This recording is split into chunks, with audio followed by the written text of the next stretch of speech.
Salam sejahtera Malaysia. Tiba-tiba Zahid Hamidi bertaubat. Tiba-tiba Zahid Hamidi sedar diri.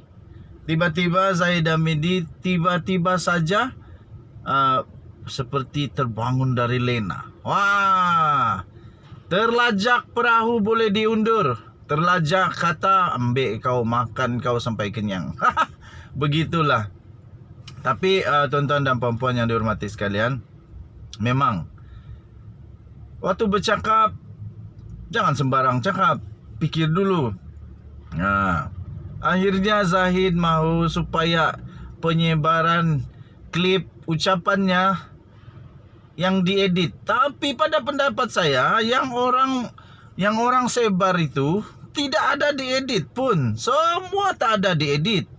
Buktinya setiap video yang disebarkan yang sampai ke tempat saya, tak ada satu pun yang berbeza. Cuma mungkin ada stiker kah, ada emoji kah, itu saja. Tapi isi dia tetap sama.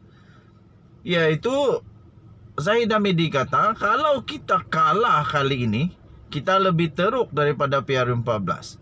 Kemudian baru dia sebut semua orang yang bakal masuk penjara, semua orang yang bakal kena dakwah, satu persatu dia sebut. Kenapa dia sebut begitu? Adakah dia ingin mengugut semua orang-orang yang disebut namanya itu supaya berusaha mati-matian, bekerja sampai tak payah tidur supaya menang?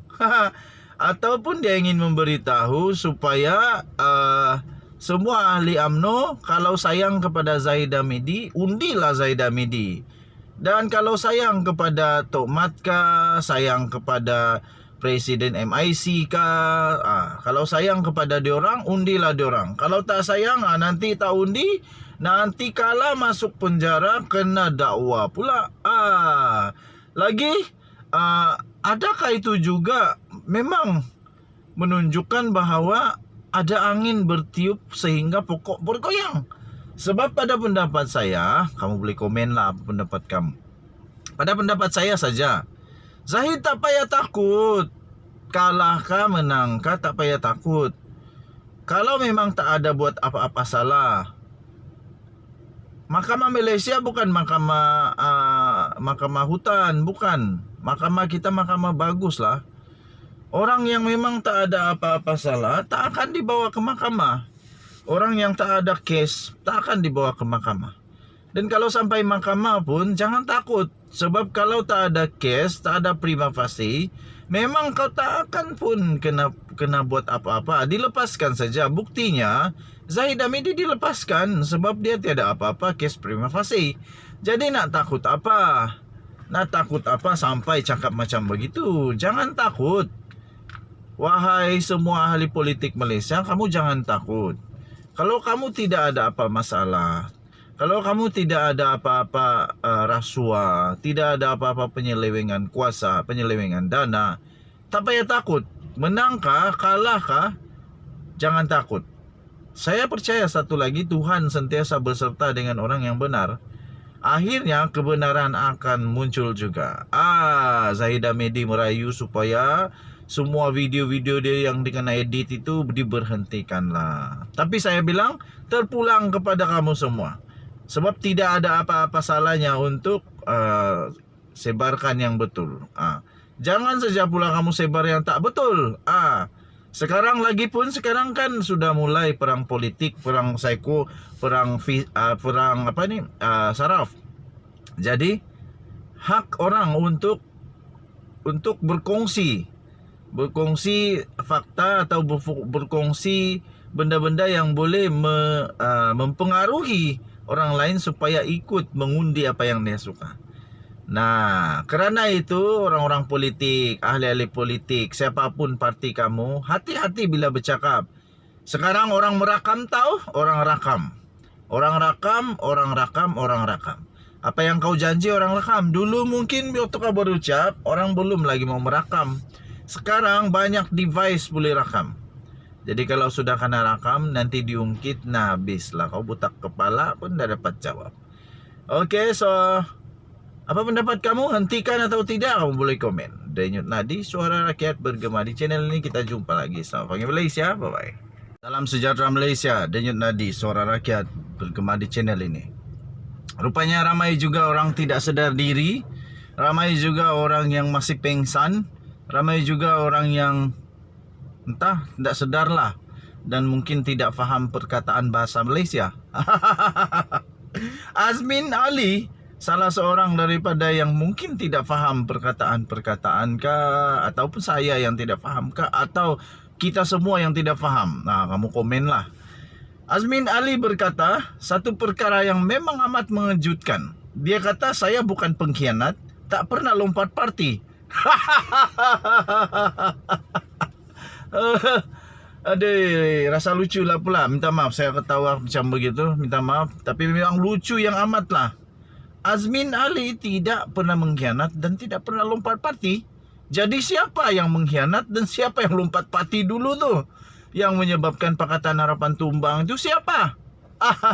Ketua Penerangan Perikatan Nasional, yaitu Datuk Seri Muhammad Azmin Ali, menolak dakwaan bahawa mengatakan beliau dan kumpulannya sebagai pengkhianat kepada parti PKR dan Pakatan Harapan kerana terlibat dalam langkah Sheraton pada Februari 2020. Sebaliknya, bekas timbalan Presiden PKR itu menegaskan pengkhianat sebenar adalah pihak yang terbabit dalam dua langkah politik lain, iaitu langkah Kajang dan langkah Port Dickson. Hai?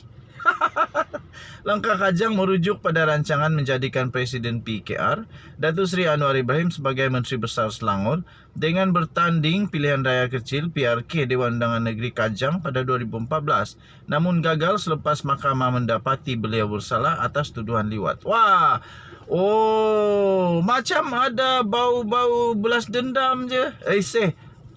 Rupa-rupanya sudah simpan lama dalam hati. Rupa-rupanya Azmin Ali ada dendam kesumat ke? Itu soalan. Iyakah? Betulkah? Langkah Port Dickson pula menyaksikan ketua pembangkang itu bertanding dalam PRK Parlimen Port Dickson bagi membolehkan beliau berpeluang menjadi Perdana Menteri selepas tun Dr. Mahathir Mohamad. Namun gagal selepas kerajaan Pakatan Harapan ditumbangkan. Kalau saya pun tidak tahu mana satu pengkhianat ini, mana satu yang bukan pengkhianat. Tapi pada pendapat saya, pengkhianat itu adalah yang tiba-tiba dari kawan jadi lawan. Pertama. Kedua, yang lompat parti itu maksudnya ialah yang katak-katak lompat itu ialah yang tiba-tiba keluar daripada parti, menyokong pihak lawan, lepas itu menyebabkan kekalahan. Mungkin begitulah. Tapi Azmin Ali tidak mengaku tahu. Jadi jangan kamu cakap dia pengkhianat dan jangan kata dia pernah lompat parti. Dia pernah lompat si katak lompat? Tak pernah. Dia hanya mungkin pernah main main guli saja. Muhammad Azmin berkata pihak yang terbabit dalam kedua-dua langkah politik itu adalah pengkhianat sebenar. Selepas wakil rakyat yang masih berhikmat dipaksa meletakkan jawatan bagi memenuhi nafsu serakah seseorang. Wah, baru dia kasih keluar rupa-rupanya. Pengkhianat sebenar adalah mereka yang lakukan PRK di Kajang. Mereka tidak fokus pada langkah Kajang, langkah Port Dickson, tapi fokus pada langkah Sheraton saja. Ialah langkah Sheraton yang menyebabkan Pakatan Harapan tumbang. Langkah Sheraton yang menyebabkan negara terus kacau betul. Langkah Sheraton yang menyebabkan tiba-tiba semuanya tunggang langgang politik Malaysia. Memanglah itu yang menjadi fokus alama. Sedangkan langkah Kajang adalah satu pengkhianatan mutlak katanya. Apabila wakil rakyat yang masih hidup, masih berhikmat dan dipilih pada pilihan raya umum, tetapi oleh kerana nafsu serakah seseorang, maka dipaksa meletak jawatan untuk membolehkan beliau menjadi Menteri Besar Selangor. Begitu juga di Port Dickson, apabila wakil rakyat yang masih hidup, berhikmat dan dipilih, ketika PRU dipaksa meletak jawatan untuk memenuhi nafsu serakah seseorang yang ingin menjadi Perdana Menteri, apakah ini bukan pengkhianatan? Katanya ketika temu bual dalam rancangan agenda awani yang disiarkan malam tadi. Tuan-tuan dan puan-puan,